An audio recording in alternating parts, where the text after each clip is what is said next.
Assalamualaikum warahmatullahi wabarakatuh. Selamat pagi Bapak dosen dan teman-teman yang saya hormati. Perkenalkan, nama saya Muhammad Isa dari kelas manajemen C.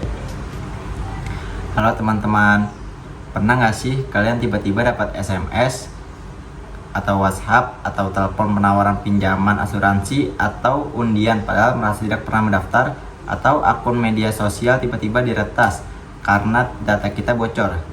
Nah, tanpa kita sadari, data pribadi kita bisa disalahgunakan oleh pihak-pihak yang tidak bertanggung jawab.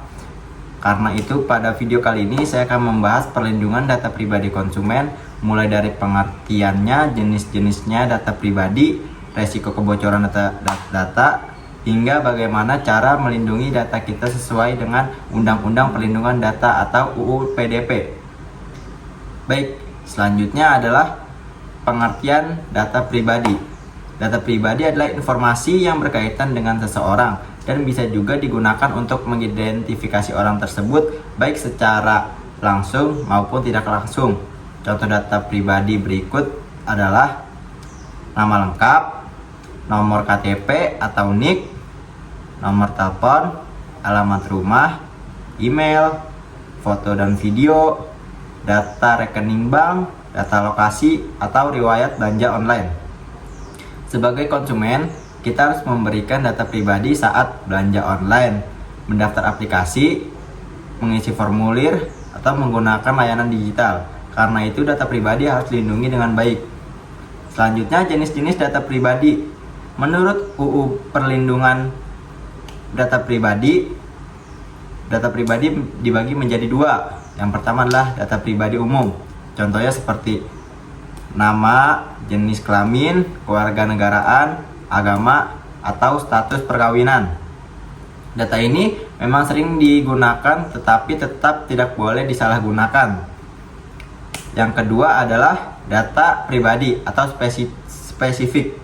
Data ini sifatnya lebih ke rahasia seperti data kesehatan, data biometrik, data keuangan, data anak, atau riwayat kriminal. Jika data ini bocor, dampaknya bisa sangat berbahaya bagi pemilik data. Selanjutnya, saya akan menjelaskan tentang mengapa data pribadi konsumen harus dilindungi. Perlindungan data pribadi sangat penting karena dapat mencegah penipuan. Data yang bocor bisa digunakan untuk penipuan online, pinjaman ilegal, pencurian identitas. Jadi, kita harus menjaga privasi. Menjaga privasi data pribadi adalah hak setiap orang. Kita berhak tahu siapa yang dapat mengelola data kita dan untuk apa digunakan. Yang ketiga, mencegah kerugian finansial. Banyak kasus rekening dibobol karena data yang digunakan atau data pribadi bisa disalahgunakan. Dan yang keempat adalah membangun kepercayaan konsumen. Jika perusahaan menjaga data konsumen dengan baik, kepercayaan masyarakat akan meningkat. Selanjutnya, resiko kebocoran data pribadi.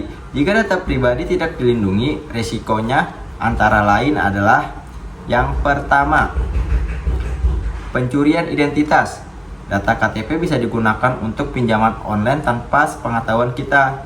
Yang kedua, spam atau penipuan. Nomor telepon dan Gmail digunakan untuk promosi ilegal. Yang ketiga, akun diretas. Email dan passwordnya bocor menyebabkan akun media sosial diambil alih. Yang keempat, kerugian psikologis. Korban bisa mengalami stres, ketakutan, dan rasa tidak aman. Yang kelima, penyalahgunaan data anak. Sangat berbahaya karena anak belum mampu melindungi diri sendiri. Selanjutnya, perlindungan data pribadi menurut hukum Indonesia.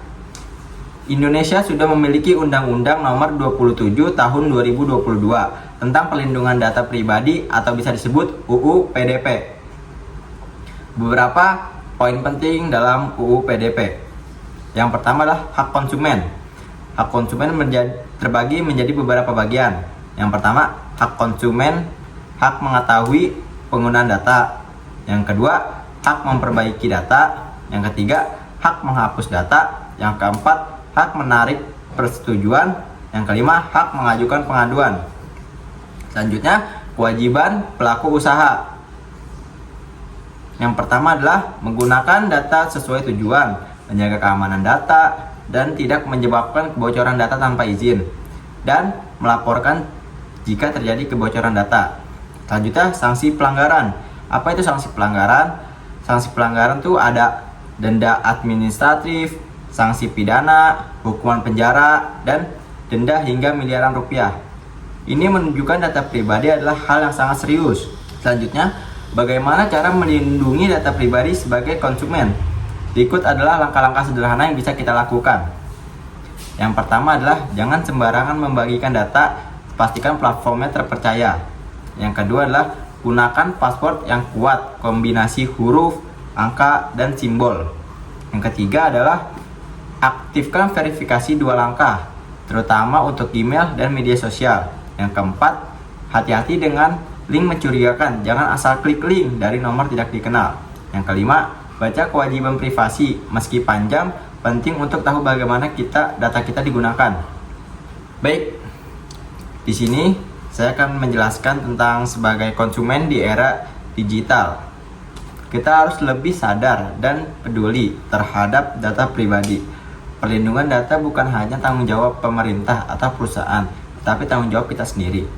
Dengan memahami hak dan kewajiban terkait data pribadi, kita bisa terhindar dari berbagai risiko dan menjadi konsumen yang lebih cerdas. Baik, terima kasih teman-teman atau dosen yang sudah menonton. Jangan lupa like dan komen, subscribe agar semakin banyak orang yang tahu pentingnya perlindungan data pribadi. Sekian dari saya. Assalamualaikum warahmatullahi wabarakatuh.